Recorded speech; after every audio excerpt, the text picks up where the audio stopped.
যেমন খুশি তেমন সাজে আজকে। আজকে তুমি কি সাজছো আমাদের প্রতিষ্ঠানে? খালেদা জিয়া। খালেদা জিয়া। তুমি খালেদা হইছো, এরা ডায়লগ মারো তো খালেদা জিয়া। প্রিয় দেশবাসী, আপনারা দেখেছেন এই সরকার কি করেছে, কি মনে করেছেন কি দেশটাকে আপনাদের একলার পৈতৃক সম্পত্তি হয়ে গেছে? সুন্দর একটা ডায়লগ মারছো কিন্তু। খেলা হবে, খেলা হবে। উনি ধরা পড়েছে দেখি কি বলে আপনারা আছেন তো? মুরব্বীরা কেমন আছে? এমনিরা কি বলে? এখানে মাত্র আমাদের, হিরানো আমাদের, এরা হবে। এটা হচ্ছে আমাদের সম্ভবত বৈষম্য বিরোধী ছাত্র আন্দোলনের সমন্বয়ক। তো তুমি কি আজকে সমন্বয়ক হইছো? হ্যাঁ। আমাদের বড় ভাই হইছো তাই না? তো সমন্বয়কের নাম কি? আরে আমার নাম জারি। তো এটা কিন্তু আমাদের সমন্বয়ক ভাই। তুমি কি সাজছো? বউ। বউ সাজছো? কার বউ?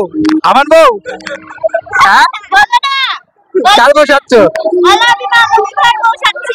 হ্যাঁ, তো বউ কিন্তু কথা বলতে আসছে না। যাই হোক, তোমাকে অনেক ধন্যবাদ বউ সাজার জন্য। পানি লাগবে পানি, সেই মুগ্ধ ভাই যাকে নিয়ে পুরো বাংলাদেশ কিন্তু মুখরোচক। তো তুমি কি আজকে মুগ্ধ ভাই হইছো? জি।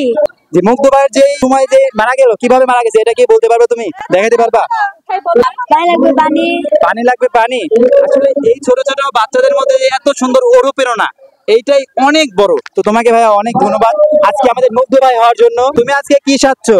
মিজানুর রহমান আজহারি। তো মিজানুর রহমান আজহারিকে আমরা পেয়ে গেলাম আজকে। তো মিজানুর রহমান আজহারি নিজে ওয়াজ গুলো করে করতে পারবে একটু করো তো। এখনকার ছেলে মেয়েরা খুব ছোটতেই চিড়ে পাকা, আগেই পেকে যায়। এই জন্য আমি কিছু বলতে চাই। কি বলবা বলো? আসলে খুবই ছোট মানুষ, তারপর যেটুকু বলছে সেটা অনেক সুন্দর বলছে। এই আয়োজনে তুমি কি সাজছো আজকে? আমি সাচ্ছি আবু সাইদের বাবা। আবু সাইদের বাবা, আমাদের যেই অনুপ্রেরণার একমাত্র শিষ্য যে আবু সাইদ ভাই, যাকে উল্লেখ করে আমাদের কিন্তু এই গণ অভ্যুত্থান হয়েছিল, সেই আবু সাইদ ভাইয়ের বাবা হয়েছে না?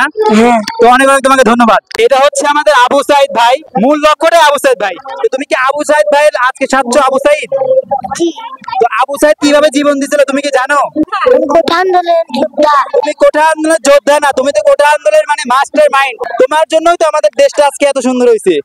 আবু সাইদ কিভাবে গুলিবিদ্ধ হয়েছিল একটু দেখাও তো। এরকম ভাবে দিছিল? এই জেনারেশনটাকেই দেখতে চাই যে আমরা দেখছি সরাসরি, ওরা কিন্তু দেখে নাই। তারপরে ওদের মধ্যে যে প্রেরণাটা আছে, এটাই সব থেকে মূল লক্ষ্য।